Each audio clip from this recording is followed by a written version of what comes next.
കഞ്ചാവ് കേസിലെ പ്രതി ജയിലിൽ കുഴഞ്ഞു വീണ് മരിച്ചു. ഒഡീഷ സ്വദേശി ഉപേന്ദ്ര നായിക്കാണ് മരിച്ചത്.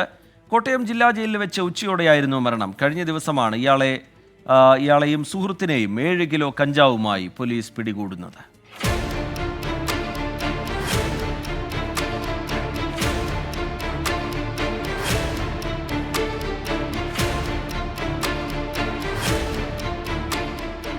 കഴിഞ്ഞ ദിവസമാണ് കഞ്ചാവ് കേസിൽ പിടിയിലായ ഉപേന്ദ്ര നായിക്കിനെ കോടതി റിമാൻഡ് ചെയ്തത്.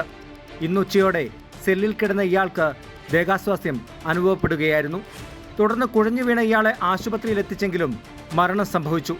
ദേഹാസ്വാസ്ഥ്യമുണ്ടായപ്പോൾ മറ്റ് 2 പ്രതികൾ കൂടി സെല്ലിലുണ്ടായിരുന്നുവെന്നാണ് പോലീസ് പറയുന്നത്. മൃതദേഹം പോസ്റ്റ്മോർട്ടം നടപടികൾക്കായി കോട്ടയം ജനറൽ ആശുപത്രിയിലേക്ക് മാറ്റി. ഹൃദയ സംബന്ധമായ ചില പ്രശ്നങ്ങൾ ഉണ്ടായിരുന്നതായി പോലീസ് പറഞ്ഞു. കഴിഞ്ഞ തിങ്കളാഴ്ചയാണ് നഗരമധ്യത്തിലെ വാടക വീട്ടിൽ നിന്നും 7 കിലോ കഞ്ചാവുമായി ഉപേന്ദ്ര നായിക്കിനെയും സുഹൃത്ത് സന്തോഷ് കുമാർ നായിക്കിനെയും പിടികൂടുന്നത്. കോട്ടയം ജില്ലാ പോലീസ് മേധാവിയുടെ ലഹരി വിരുദ്ധ സ്ക്വാഡും ഈസ്റ്റ് പോലീസും നടത്തിയ പരിശോധനയിലായിരുന്നു കഞ്ചാവ് പിടികൂടിയത്. 24 കോട്ടയം.